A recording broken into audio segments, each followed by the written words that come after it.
Hello दोस्तों, अगर आप करने जा रहे हैं शरद नवरात्रि में व्रत, तो माँ के जो 9 रूप हैं उनमें कौन सा फूल चढ़ाएं आप और कौन सा भोग लगाएं। सब प्रथम तो 9 रूपों में आप गुड़हल का फूल चढ़ा सकते हैं। इसके अलावा अलग अलग माता को आप अलग अलग भोग और अलग अलग फूल आप भी चढ़ा सकते हैं। प्रथम दिन जो है माता शैलपुत्री का है। इस दिन आप सुगंधित फूल कोई ले आए, विशेषकर कमल का आप चढ़ा सकते हैं।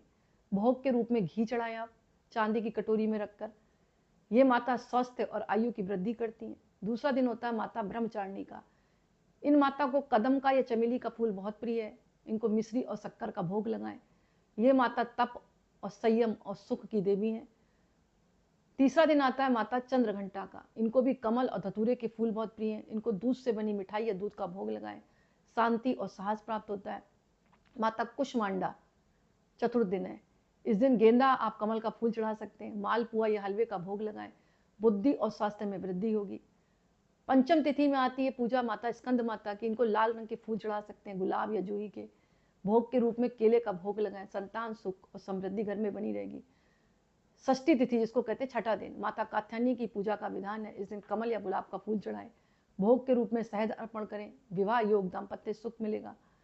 जिनकी शादी नहीं हुई उनकी भी शादी के योग बनते हैं। सप्तम दिन यानी जो 7वां दिन है काल रात्रि माता का, इनको अपराजिता और गेंदे के फूल बहुत प्रिय हैं। इनको गुड़ और जौ का भोग लगाएं, भय और रोग से मुक्ति देती है माता। अष्टमी महागौरी माता, इनको सफ़ेद फूल बहुत प्रिय हैं, जैसे चमेली है, मोगरा है। इनका आप जो है फूल चढ़ाएं माता को। देखो काली माता को आप अपराजिता के फूल चढ़ा सकते हैं, गेंदे के चढ़ा सकते हैं। गुड़ और जौ का भोग लगाएं जो 7वां दिन है। ये माता भय और रोग से मुक्ति दिलाती हैं। जो महागौरी है अष्टमी, अष्टमी के दिन माता को सफ़ेद फूल चढ़ाएं आप, चमेली है, मोगरा है। नारियल और मिश्री का भोग लगाएं, पवित्रता जीवन में बनी रहेगी। वैवाहिक सुख और समृद्धि बनी रहेगी। 9वां दिन है माता सिद्धात्री का। इनको नीले या कमल के फूल चढ़ाएं। इनको तिल का भोग लगा सकते हैं, हलवा का भोग लगाएं। सभी सिद्धियों और ज्ञान की प्राप्ति देने वाली माता है। इसके अलावा अगर विशेष फूल उपलब्ध ना हो तो लाल पीले गेंदा किसी भी दिन आप चढ़ा सकते हैं। माँ दुर्गा को सब प्रिय है, यानी गुड़हल का प्रिय है, गेंदा जो लाल और पीला आता है वो आप चढ़ा सकते हैं। अगर जो फूल मैंने बताए ये नहीं मिले, बल्कि आप जो है नवरात्रि में लहसुन प्याज का बिल्कुल त्याग कर दें। माता के आगे जब भी कोई पाठ करें तो दीप जरूर जलाएं, धूप जरूर जलाएं, अक्षत माँ को अर्पण करें। माता भाव की भूखी है।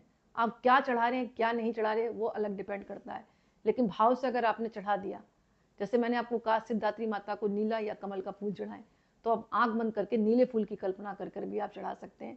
माता को हलवे का भोग लगाएं, क्षमा याचना करें। इस तरह मतलब आप भावना से भी फूल आप चढ़ा सकते हैं। और अगर